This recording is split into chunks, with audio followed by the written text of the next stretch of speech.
నమస్కారం. ఘంటారావానికి స్వాగతం. ముందుగా ప్రధాన అంశాలు. సుప్రీంకోర్టును ఆశ్రయించిన పిన్నెల్లి బాధితుడు శేషగిరిరావు. హైకోర్టు అరెస్టు మినహాయింపు ఆదేశాలను రద్దు చేయాలని పిటిషన్.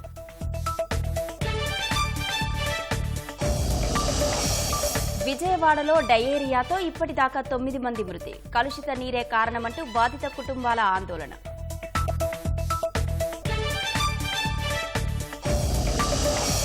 పత్తి రైతులను వేధిస్తున్న విత్తనాల కొరత.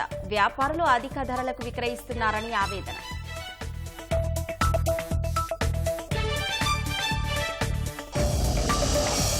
భారత ఎన్నికల్లో ఇజ్రాయెల్ సంస్థ జోక్యం. ఓపెన్ ఏఐ సంచలన ఆరోపణలు.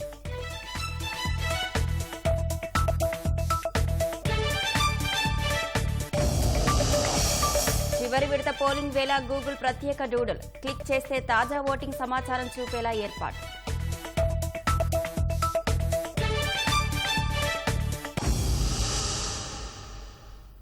మాచర్ల ఎమ్మెల్యే పిన్నెల్లి రామకృష్ణారెడ్డి అరెస్టుపై హైకోర్టు ఆదేశాలను రద్దు చేయాలంటూ తెలుగుదేశం ఏజెంట్ నంబూరు శేషగిరిరావు సుప్రీంకోర్టును ఆశ్రయించారు. మరింత సమాచారం మా ప్రతినిధి అరుణ్ అడిగి తెలుసుకుందాం. అరుణ్, తెదేపా ఏజెంట్ శేషగిరిరావు సుప్రీంకోర్టును ఆశ్రయించడానికి కారణాలేంటి? పిటిషన్లో ఏ అంశాలను పేర్కొన్నారు? అశ్విని, సుప్రీంకోర్టుకు మాచర్లలో పిన్నెల్లి రామకృష్ణారెడ్డి హింస జరిగినటువంటి మాచర్లలో ఈ గత నెల 13వ తేదీన జరిగినటువంటి ఎన్నికల హింసలో ప్రధానమైనటువంటి బాధితుడిగా పిన్నెల్లి రామకృష్ణారెడ్డి ఈవీఎం ను పగలగొడుతుంటే అడ్డుకోపోయినటువంటి తెలుగుదేశం కార్యకర్త శేషగిరిరావు సుప్రీంకోర్టులో 2 పిటిషన్లు దాఖలు చేశారు. ఒకటి, ఈవీఎం ను ధ్వంసం చేసిన ఘటనలో తనపై హింసాత్మక పరమైనటువంటి దాడికి పాల్పడి హత్యాయత్నానికి పాల్పడ్డారని చెప్పి ఆ కేసులో పిన్నెల్లి రామకృష్ణారెడ్డిపై కేసు నమోదు చేయడంలో ఆలస్యం జరిగింది. దాంతో పాటుగా కేసు నమోదు చేసిన తర్వాత కూడా ఎన్నికల కౌంటింగ్ ను అనేటువంటి విషయాన్ని అడ్డం పెట్టుకొని హైకోర్టు పిన్నెల్లి రామకృష్ణారెడ్డికి అరెస్ట్ నుంచి జూన్ 6వ తేదీ వరకు అరెస్ట్ నుంచి మినహాయింపు ఇస్తూ ఆదేశాలు జారీ చేసిందని. అయితే ఈ ఘటనలో హత్యాయత్నము, అదే సందర్భంలో ఇతరులపై దాడులు చేయటము, నియోజకవర్గంలో ఉన్నటువంటి పరిస్థితులు వీటిని ఏవి పరిగణలోకి తీసుకోకుండా హైకోర్టు అరెస్టు చేయవద్దంటూ అవకాశం ఉన్నంత జూన్ 6వ తేదీ వరకు అరెస్ట్ చేయవద్దు అంటూ ఆదేశాలు ఇవ్వడం పట్ల శేషగిరిరావు అభ్యంతరం వ్యక్తం చేస్తూ సుప్రీంకోర్టును ఆశ్రయించారు. హైకోర్టు ఇచ్చినటువంటి ఉత్తర్వులపైన సుప్రీంకోర్టులో సవాల్ చేశారు. అదే సందర్భంలో ఈవీఎం ఘటనకు పాల్పడి ప్రధానమైనటువంటి ఎన్నికలకు సంబంధించినటువంటి విషయంలో ఈవీఎంలు అనేది కీలకమైనది. ఘటనలో ఈవీఎం ను పగలగొడుతున్నప్పుడు సీసీటీవీలో ఫుటేజ్ నమోదైందని, అదే సందర్భంలో పూర్తి స్థాయి స్పష్టమైనటువంటి ఆధారాలు ఉన్నప్పటికీ స్థానిక యంత్రాంగం, ముఖ్యంగా వీఆర్ఓ ఇచ్చినటువంటి ఫిర్యాదులో ఎమ్మెల్యే పేరు గాని ఎమ్మెల్యే అనుచరుల పేరు గాని ఆ రోజు ఆ ఘటనకు పాల్పడినటువంటి వారికి సంబంధించినటువంటి వివరాలు కానీ ఏవీ లేకుండానే ఫిర్యాదు చేశారని, ఆ ఫిర్యాదును ఆధారం చేసుకుని రాష్ట్ర హైకోర్టు పిన్నెల్లి రామకృష్ణారెడ్డిని అరెస్ట్ చేయొద్దంటూ మరొక ఆదేశం ఇచ్చిందని. ఈ 2 విషయాలు మాచర్ల నియోజకవర్గానికి సంబంధించినవి ఉన్నాయి కాబట్టి దాంట్లో ప్రధానంగా బాధితుడిగా తానే ఉన్నానని, ఈ నేపథ్యంలో తనకు ప్రాణహాని ఉందని, తనకు అవకాశం ఏ నిమిషంలో అయినా తన పైన దాడి జరగడానికి ఆస్కారం ఉందని, అదే సందర్భంలో మొత్తం మాచర్ల నియోజకవర్గం అంతా ఒక రకమైనటువంటి భయానక వాతావరణం కల్పించి ఉన్నారని, 4 సార్లు ఎమ్మెల్యేగా ఉన్నటువంటి పిన్నెల్లి రామకృష్ణారెడ్డి గత నెల 13వ తేదీన ఈ స్థాయిలో హింసకు పాల్పడటంతో పాటు మొత్తం నియోజకవర్గం అంతా ఒక రకమైనటువంటి హింసాత్మక వాతావరణాన్ని క్రియేట్ చేసి పెట్టారు. కాబట్టి రేపు 4వ తేదీన జరిగేటువంటి ఓటింగ్ సంబంధించినటువంటి కౌంటింగ్ ప్రక్రియలో పిన్నెల్లి రామకృష్ణారెడ్డి స్వయంగా హాజరైతే నియోజకవర్గం మొత్తం హింసాత్మక ఘటనలు, ఒక రకమైన భయానక వాతావరణము, ప్రతిపక్షాలు ఎవరు బయటకు తిరిగే పరిస్థితి లేకుండా, ప్రతిపక్షాలకు సంబంధించినటువంటి వ్యక్తులు ఎవరు బయట కనిపించే పరిస్థితి లేకుండా పోతుంది. కాబట్టి పిన్నెల్లి రామకృష్ణారెడ్డిని దీనికి దూరంగా ఉంచాలని, అరెస్టు నుంచి ఎటువంటి మినహాయింపులు ఇవ్వద్దు అంటూ 2 వేర్వేరు పిటిషన్లను ఈ ఘటనలో ప్రధానమైనటువంటి బాధితుడిగా ఉన్న నంబూరి శేషగిరిరావు సుప్రీంకోర్టులో పిటిషన్లపైన సుప్రీంకోర్టు సోమవారం విచారణ చేపట్టబోతోంది. ప్రధానంగా రాష్ట్రంలో హింస చోటు చేసుకున్నటువంటి ఘటనల్లో మాచర్ల ప్రధానమైనటువంటి అంశంగా ఉంది. అదే సందర్భంలో నియోజకవర్గంలో ఎక్కడ తిరిగే పరిస్థితి లేదు. హింసాత్మక ఘటనలతో పాటు భయానకమైనటువంటి వాతావరణం ఉంది. సామాన్యులు ఎవరు బయట తిరిగే పరిస్థితి లేదు అనేటువంటి విషయాలన్నింటినీ సుప్రీంకోర్టులో దాఖలు చేసిన పిటిషన్ లో శేషగిరిరావు పేర్కొన్నారు. హైకోర్టు ఈ కొన్ని ముఖ్యమైనటువంటి అంశాలను పరిగణలోకి తీసుకోలేదు కాబట్టి ఈ అంశాలన్నింటినీ ఈవీఎం పగలగొట్టిన ఘటనలో ఉన్నటువంటి సాక్ష్యాలు, అదే సందర్భంలో తనపైన హత్యాయత్నానికి పాల్పడినటువంటి ఆధారాలన్నీ ప్రస్తుతం బయట ప్రపంచంలో ఉన్నాయి, కోర్టు ముందు ఉంచాం కాబట్టి వాటిని పరిగణలోకి తీసుకొని పిన్నెల్లి రామకృష్ణారెడ్డి అరెస్టుకు మినహాయింపు ఇవ్వొద్దని హైకోర్టు ఇచ్చినటువంటి ఆదేశాలను కొట్టివేయాలని చెప్పి శేషగిరిరావు పిటిషన్ దాఖలు చేశారు. అశ్విని, ధన్యవాదాలు అరుణ్.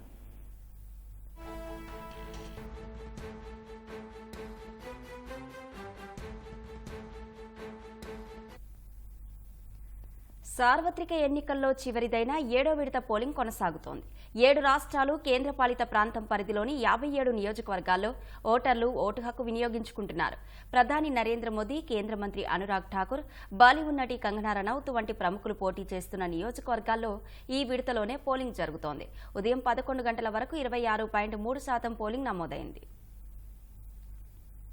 లోక్సభ ఎన్నికల తుది 7వ విడత పోలింగ్ కొనసాగుతోంది. 7 రాష్ట్రాలు, ఓ కేంద్రపాలిత ప్రాంతం పరిధిలోని 57 పార్లమెంటు స్థానాలకు ఓటింగ్ జరుగుతోంది. ఉదయం 7 గంటలకు ప్రారంభమైన పోలింగ్ సాయంత్రం 6 గంటల వరకు కొనసాగనుంది. ఉత్తరప్రదేశ్లోని 13 లోక్సభ, 1 అసెంబ్లీ నియోజకవర్గానికి ఉప ఎన్నిక జరుగుతోంది. హిమాచల్ ప్రదేశ్లో 4 లోక్సభ, 6 అసెంబ్లీ నియోజకవర్గాలకు ఉప ఎన్నిక జరుగుతోంది. పంజాబ్ 13, పశ్చిమ బెంగాల్ 9, బీహార్ 8, జార్ఖండ్ 3 లోక్సభ స్థానాలకు, ఒడిశాలోని 6 లోక్సభ, 42 అసెంబ్లీ స్థానాలకు ఓటింగ్ కొనసాగుతోంది.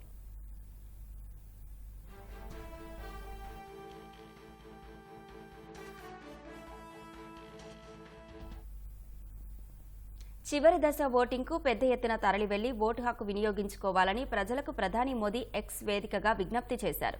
యువత, మహిళా ఓటర్లు రికార్డు స్థాయిలో ఓటు వేస్తారని ఆశిస్తున్నట్లు పేర్కొన్నారు.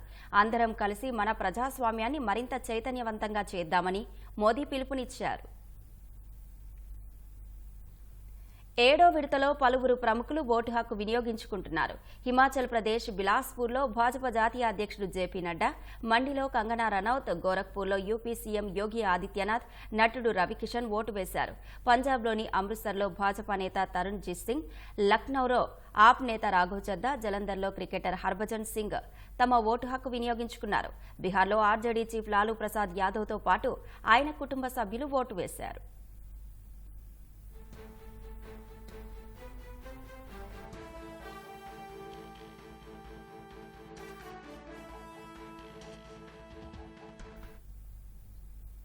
పంజాబ్లోని మొహాలీ పోలింగ్ కేంద్రం వద్ద కొందరు యువతులు గిద్దా నృత్యాన్ని ప్రదర్శిస్తూ ఓటు ప్రాముఖ్యతను వివరించారు. అందరూ ఓటు వేయాలని నృత్యం ద్వారా అభ్యర్థించారు.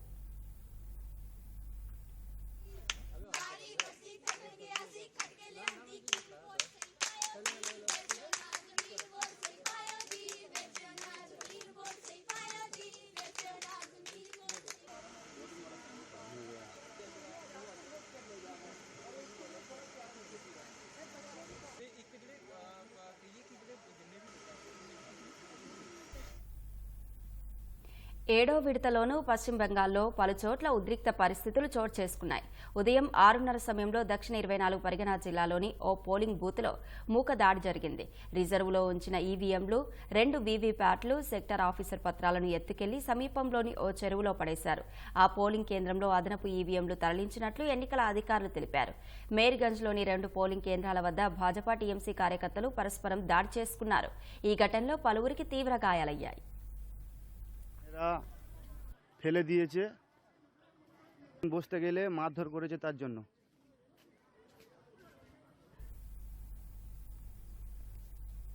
కాగా ఏడో విడత ఎన్నికల బరిలో వివిధ పార్టీల తరపున 904 మంది అభ్యర్థులు పోటీలో ఉన్నారు. వారి భవితవ్యాన్ని 10.06 కోట్ల మంది ఓటర్లు తేల్చనున్నారు. మొత్తం 5 నియోజకవర్గాలపై ఆసక్తి నెలకొంది. ప్రధాని మోదీ పోటీ చేస్తున్న వారణాసి, భోజ్పురి నటుడు రవికిషన్ నిల్చున్న గోరఖ్పూర్, బాలీవుడ్ నటి కంగనా రనౌత్, కేంద్ర మంత్రి అనురాగ్ ఠాకూర్ బరిలో ఉన్న మండి, హమీర్పూర్ స్థానాలకు ఈ విడతలో పోలింగ్ జరుగుతోంది. సీఎం మమతా బెనర్జీ మేనల్లుడు అభిషేక్ బెనర్జీ పోటీలో ఉన్న డైమండ్ హార్బర్ లోక్సభ స్థానానికి పోలింగ్ కొనసాగుతోంది. కొనసాగుతోంది. కాగా జూన్ 2న సిక్కిం, అరుణాచల్ ప్రదేశ్ అసెంబ్లీ ఎన్నికల ఫలితాలు వెల్లడి కానుండగా జూన్ 4న లోక్సభతో పాటు ఆంధ్రప్రదేశ్, ఒడిషా అసెంబ్లీ ఎన్నికల ఫలితాలు వెలువడనున్నాయి.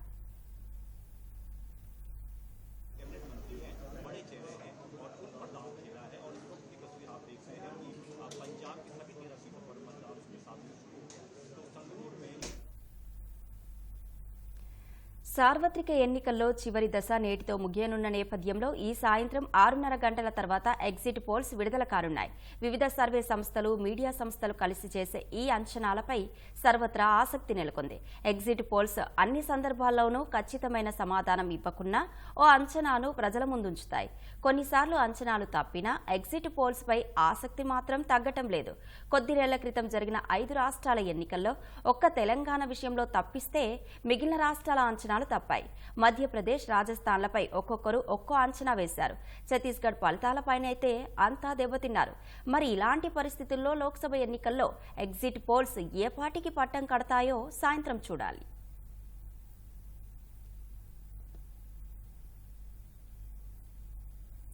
భారత సార్వత్రిక ఎన్నికల్లో STIOC అనే ఇజ్రాయెల్ సంస్థ జోక్యం చేసుకునేందుకు యత్నించిందని చాట్ జీపీటీ మాతృ సంస్థ ఓపెన్ AI సంచలన విషయాలు బయటపెట్టింది.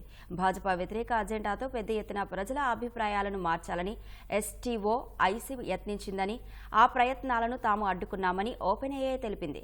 కృత్రిమ మేధ సాయంతో web article, Instagram, Facebook, X వంటి సోషల్ మీడియా వేదికల్లో కామెంట్ల ద్వారా STOIC భారత ప్రజలను లక్ష్యంగా చేసుకున్నట్లు ఓపెన్ AI వివరించింది. ప్రజాభిప్రాయాన్ని భాజపాకు వ్యతిరేకంగా, కాంగ్రెస్ పార్టీకి అనుకూలంగా ప్రచారం చేసేందుకు ప్రయత్నించిందని, ఆ ప్రచారం ప్రారంభించిన 24 గంటల్లోనే తాము గుర్తించడంతోనే ఆదిలోనే అడ్డుకట్టపడిందని వెల్లడించింది. X, మెటా వంటి వేదికలు కూడా ఆయా అకౌంట్లను తొలగించాయని పేర్కొంది. ఫలితంగా ఈ ప్రచారం ప్రభావం పరిమితంగానే సాగిందని తెలిపింది. ఓపెన్ AI నివేదికపై IT శాఖ మంత్రి రాజీవ్ చంద్రశేఖర్ స్పందించారు. ప్రజాస్వామ్యానికి ఇలాంటివి ప్రమాదకరమని పేర్కొంటూ Xలో పోస్టు చేశారు. నివేదికను ఇంకాస్త ముందుగా వెలువరించాల్సి ఉండేదని, ఇప్పటికే ఎన్నికలు తుది దశకు చేరాయని ఆయన అభిప్రాయపడ్డారు. సార్వత్రిక ఎన్నికల చివరి విడతను పురస్కరించుకొని ప్రముఖ సెర్చ్ ఇంజిన్ గూగుల్ లోగోను అప్డేట్ చేసింది. తన ఐకానిక్ లోగోలోని ఓ స్థానంలో సిరాతో మార్కు చేసిన చూపుడు వేలును ఉంచింది. వినియోగదారులు ఎవరైనా ఆ డూడుల్పై క్లిక్ చేస్తే ఓటింగ్కు సంబంధించిన తాజా సమాచారం వెలువడేలా డిజైన్ చేసింది. డూడుల్పై క్లిక్ చేయగానే ప్రముఖ జాతీయ వార్తా కథనాల సైట్లు ఓపెన్ అయ్యేలా ఏర్పాటు చేసింది.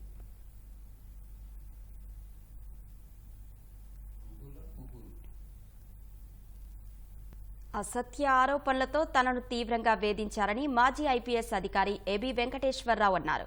ఆరోపణలను నిరూపించకుండా ఇన్నేళ్లు కక్ష సాధింపులకు పాల్పడ్డారని మండిపడ్డారు.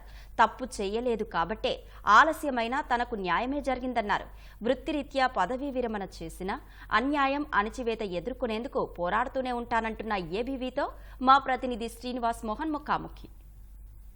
ఇంజనీరింగ్ పట్టభద్రులైనప్పటికీ సివిల్ సర్వీసెస్ పట్ల మమకారంతో 1989లో UPSలో చేరినటువంటి ఏబీ వెంకటేశ్వరరావు IPS కెరియర్లో చివరి రోజుల్లో మాత్రం తీవ్రమైనటువంటి ఇబ్బందులను ఎదుర్కొన్నారు.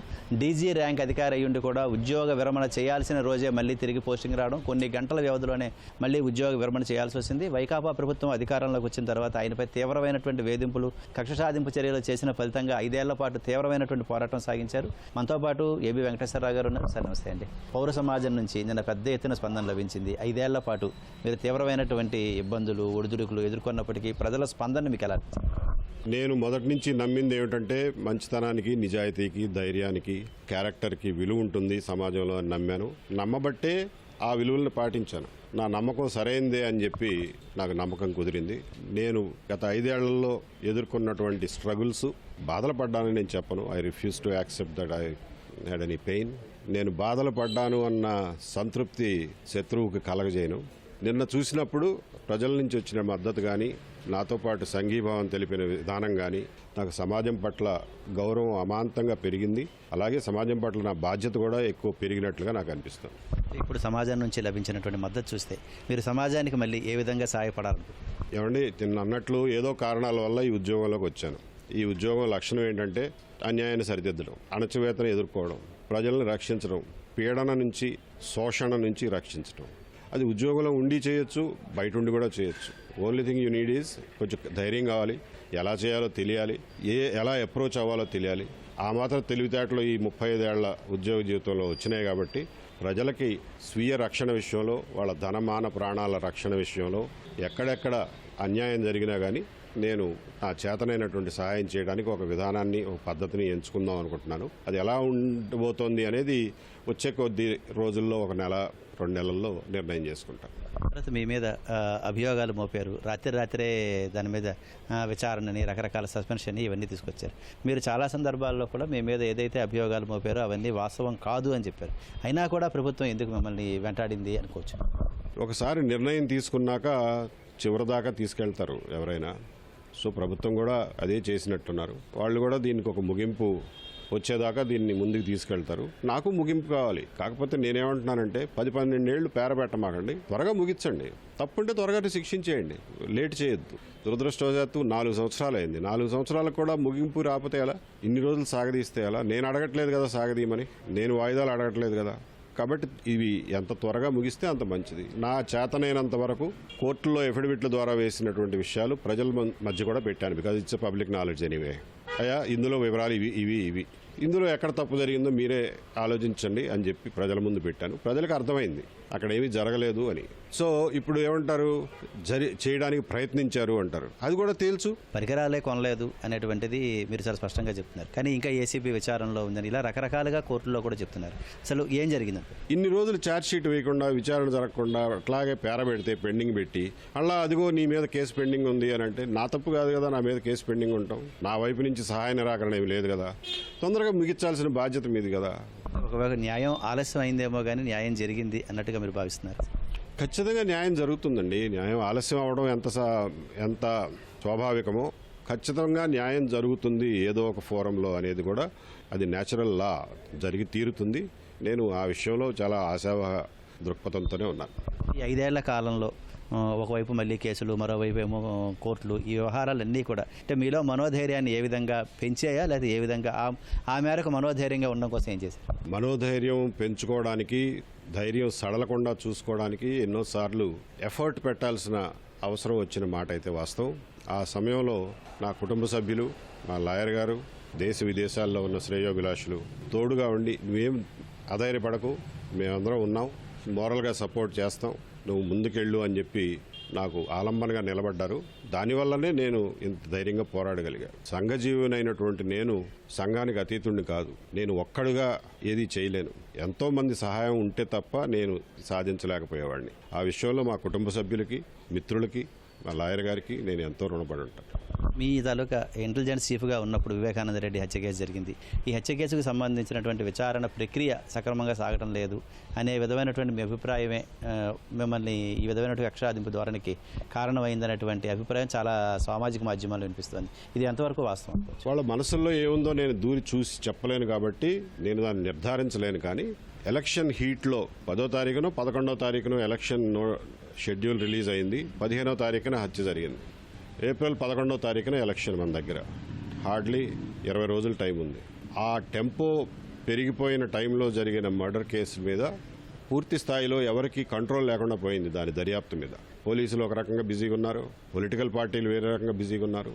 హడావిడిలో మర్డర్ చేసిన వాళ్ళు తప్పించుకునేటువంటి అవకాశం ఉంటుందని చెప్పి భావించి అవసరమైనటువంటి జాగ్రత్తలు తీసుకుంటున్నారా లేదా అని పరిశీలించే బాధ్యత నాది. సో అటువంటి జాగ్రత్తలు తీసుకోమని చెప్పి చెబుతూ ఉన్న క్రమంలో నా ట్రాన్స్ఫర్ జరిగింది.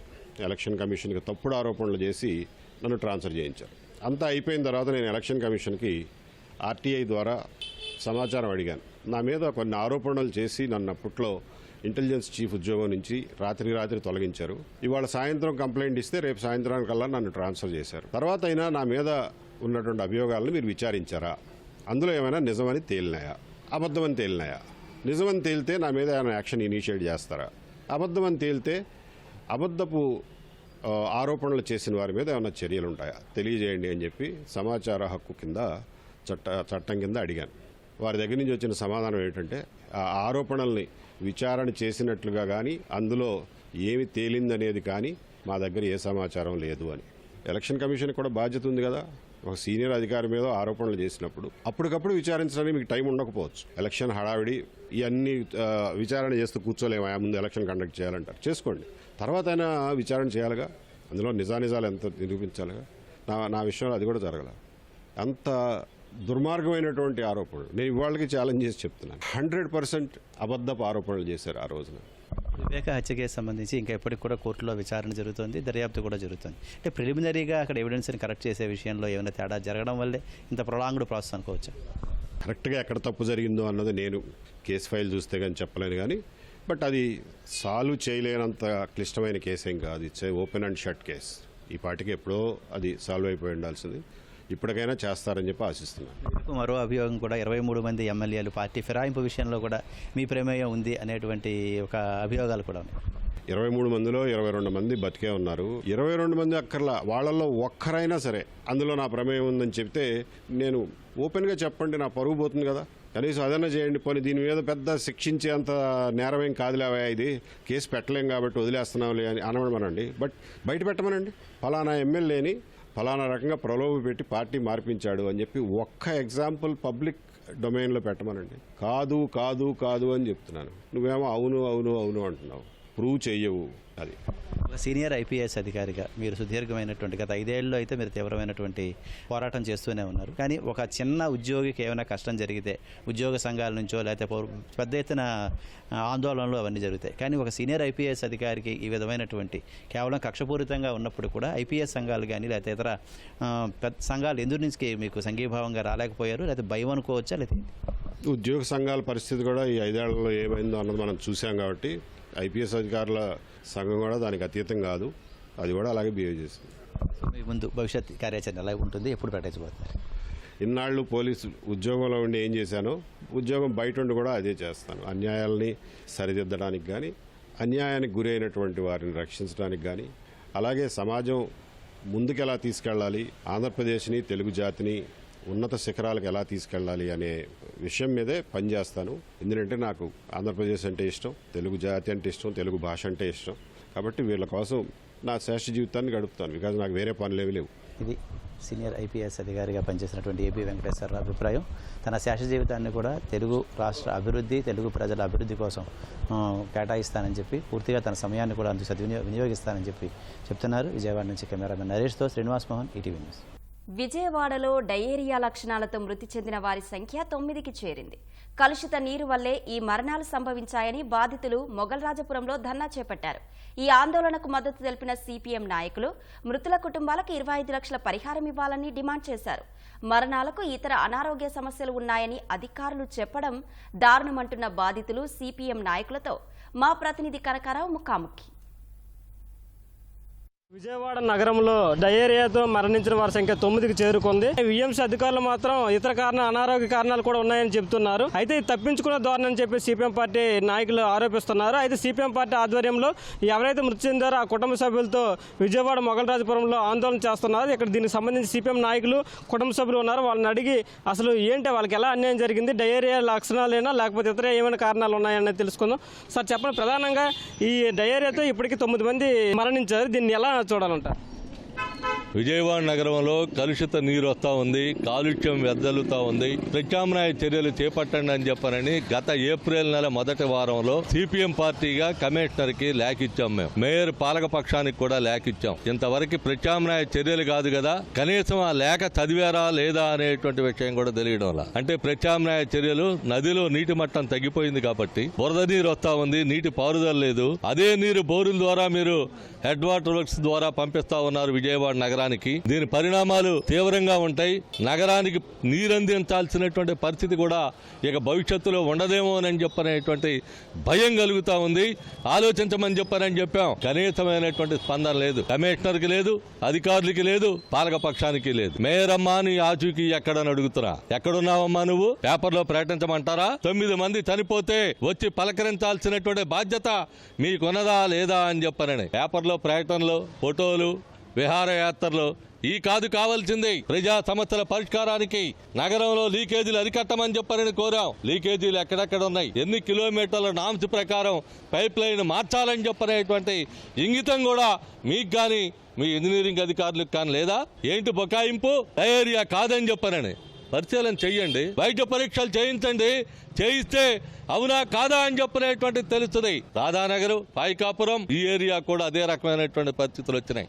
ఎక్కడిద్దరు, ఇక్కడ 7, 26 ఏళ్లు, 23 ఏళ్లు చిన్న వయసులో ఉన్నటువంటి భవిష్యత్ తరానికి ప్రతినిధులుగా ఉండాల్సినటువంటి కుటుంబాలు వీధిన పడి నాశనం అయిపోయినాయి. కనీసం స్పందించట్లా. మీరు ఏం చేయదలుచుకున్నారు మీరు ఈ నగరాన్ని అని చెప్పి అడుగుతున్నాం. ప్రతి నెల ట్యాంక్ క్లీన్ చేయాలని చెప్పనేది దానికి భిన్నంగా జరుగుతూ ఉంది. కారణం సిబ్బంది సంఖ్య లేరు, సిబ్బంది సఫిషియెంట్ గా నియమించరు.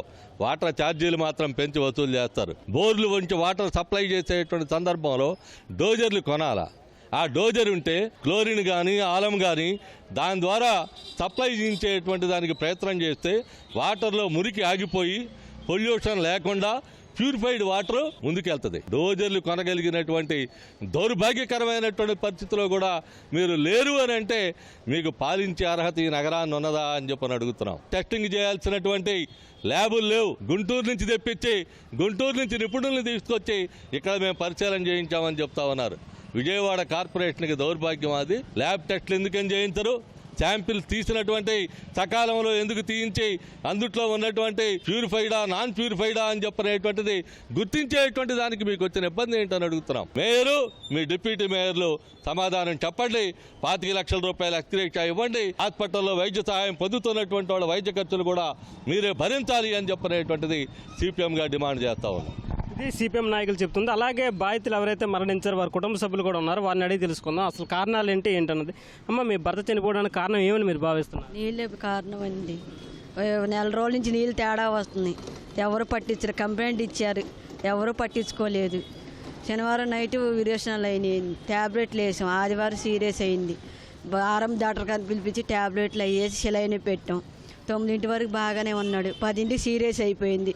ఆటోలు కానీ అంబులెన్స్లు కానీ ఏది పని చేసినాక మాకు ఏది అలుపు చేయలేదండి. గబాల్ రోడ్ చివరి హాస్పిటల్ తీసుకెళ్ళేప్పుడు నా వల్ల కాదమ్మా, హాస్పిటల్ గవర్నమెంట్ హాస్పిటల్ తీసుకెళ్ళమన్నారు. ఆ హాస్పిటల్ గుమ్మ కాడికి వెళ్ళాడు, చచ్చిపోయాడు. తీసుకెళ్ళి హాస్పిటల్ లోపల పెడితే మమ్మీ ఆయన చచ్చిపోయాడమ్మా అని చెప్పి వాళ్ళు కాగితం రాసి ఇచ్చారండి. ఇది జరిగింది. మాకు న్యాయం చెయ్యాలి. కలుషిత నీరే కారణమా, ఇంకేమైనా అనారోగ్య కారణాలు ఉన్నాయా ఏంటి? లేదండి, ఆయనకి ఏం జబ్బు లేదు. మరి నిందేస్తున్నారు, ఆయన మీద ఎందుకు వేస్తున్నారో నాకు అర్థం కావట్లేదు. ఆయనకి ఏ జబ్బు ఏమి లేదు. మొన్నటిదాకా ఓట్లకు కూడా తిరిగాడండి. ఆయనకి ఏ జబ్బు ఏ సొంతం లేదు. నిన్నంటే విడిసిలు వచ్చినాయని అబద్ధాలు ఆడుతున్నారు. అవి అవుతే లేవండి. మా పెళ్ళి ఇప్పుడు 14 సంవత్సరాలు అయింది. ఆయనకి ఏ రోగం ఏ జబ్బు కూడా లేదు. మీ కుటుంబ సభ్యులు మరణించడానికి అంటే ఏ లక్షణాలతో మరణించారు, అసలు కారణం ఏమని భావిస్తున్నారు? యాక్చువల్గా అయితే ఈ వాటర్ మూలంగానే మరణించారండి. 108 కూడా వచ్చి అసలు పట్టించుకోలేదండి. 4 రోజుల క్రితం కానివ్వండి మోషన్స్ బాగా అవుతుందండి. హాస్పిటల్లో చూపించినా కానీ ఎవరు పట్టించుకోవట్లేదు. మంగళవారం ఉదయం మరణించారండి. ఉదయం 10కి 10:10కి మరణించారండి. సార్, మీ కుటుంబ సభ్యులు కూడా మరణించారు. ఏంటి కారణం ఏమని భావిస్తున్నారు మీరు? సమస్య ఏమీ లేదు కానీ మొత్తం వాటర్ ప్రాబ్లం అండి. కరెక్ట్గా వాటర్ రావట్లేదు. కరెక్ట్గా ట్యాంకీని కరెక్ట్గా వాళ్ళు లైన్ చేయట్లేదు. వాళ్ళు కరెక్ట్గా లైన్ చేస్తే ఇవన్నీ జరగవు కదండి. వాళ్ళు కరెక్ట్గా క్రమశిక్షణ తీసుకోవాలి. అది క్రమశిక్షణ తీసుకోలేదు కాబట్టి ఇంతమందికి అన్యాయం జరిగిపోయింది. అది పద్ధతి కాదు. వాళ్ళు క్రమశిక్షణ ఇప్పటికైనా తీసుకోవాలి. అది పద్ధతి. ఇది బాధితుల కుటుంబ సభ్యులు చెబుతుంది. సిపిఎం నాయకులు కూడా చెబుతున్నారు. ప్రధానంగా ఈ మరణించడానికి కలుషిత నీరే కారణమని చెబుతున్నారు.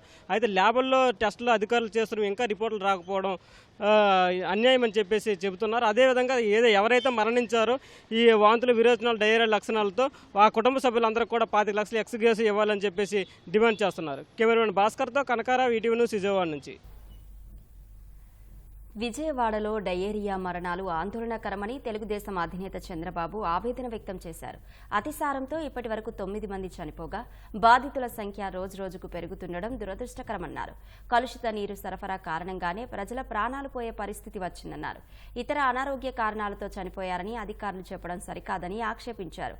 కలుషిత నీటిపై ప్రజల నుంచి వస్తున్న ఫిర్యాదులపై అధికారులు స్పందించాలని ఓ ప్రకటనలో చంద్రబాబు సూచించారు. ప్రభుత్వ యంత్రాంగం వెంటనే సమస్యపై దృష్టి పెట్టి స్వచ్ఛమైన నీటిని సరఫరా చేయాలన్నారు. బాధిత కుటుంబాలను ఆదుకోవాలని డిమాండ్ చేశారు. కాకినాడ జిల్లా పిఠాపురం వైకాపా ఎమ్మెల్యే అభ్యర్థి వంగా గీతపై మాజీ ఎమ్మెల్యే వర్మ సంచలన ఆరోపణలు చేశారు. కాకినాడ ఈఎస్ఐసి హాస్పిటల్లో ఉద్యోగానికి 10 లక్షల రూపాయలు వసూలు చేస్తున్నారని ఆరోపించారు. ఎన్నికల కోడ్ అమల్లో ఉండగా ఉద్యోగాల ప్రక్రియ ఎలా కొనసాగిస్తారని మండిపడ్డారు. కూటమి ప్రభుత్వం వచ్చాక కేంద్ర ప్రభుత్వం ద్వారా విచారణ చేయిస్తామని వర్మ తెలిపారు. ఒక్కొక్క మనిషి డబ్బు సంపాదన మీద అవినీతి మీద ఎంత కసి ఉంటుందో నేను చెప్పి దాని మీద నిదర్శనం. అసలు ఎవడన్నా ఎలక్షన్ ఏమవుతుంది, కౌంటింగ్ వచ్చేస్తుంది, ఆ గుడికి వెళ్దాం ఈ గుడికి వెళ్దాం దేవుడు ఆశీస్సు తీసుకుందాం అని చెప్తారు. మన అక్కే వంగా గీత గారు బట్టి నాకు ఏ ఆశీస్సులు అక్కర్లేదు, ఎలాగ ఓడిపోతున్నాను. రాష్ట్రంలో కూటమి ప్రభుత్వం అధికారంలోకి రావాలని పిఠాపురంలో జనసేన అధినేత పవన్ కళ్యాణ్ అఖండ మెజారిటీతో విజయం సాధించాలని ఓ జనసేన కార్యకర్త ప్రత్యేక పూజలు చేస్తున్నారు. ఈశ్వర్ అనే జనసేన కార్యకర్త తిరుమల జాపాలి తీర్థానికి పొర్లు దండాలతో వెళ్లి మొక్కులు చెల్లించారు. హనుమాన్ జయంతి సందర్భంగా ఆకాశగంగా జలాశయం మెట్ల వద్ద నుంచి జాపాలి వరకు పొర్లు దండాలతో వెళ్లి స్వామివారిని దర్శించుకున్నారు. హనుమాన్ జయంతి సందర్భంగా జనసేన పార్టీ అధ్యక్షులు పవన్ కళ్యాణ్ గారు పిఠాపురంలో భారీ మెజార్టీతో గెలవాలని ఈ పొలిదండాల కార్యక్రమం చేస్తున్నాను. ఆంజనేయ స్వామి కృపా కటాక్షాలు ఎల్లప్పుడూ ఉండాలని, ఆరోగ్యంగా ఉండాలని, అదేవిధంగా కూటమి ప్రభుత్వం ఏర్పడాలని ఆంజనేయ స్వామిని వేడుకుంటున్నాను.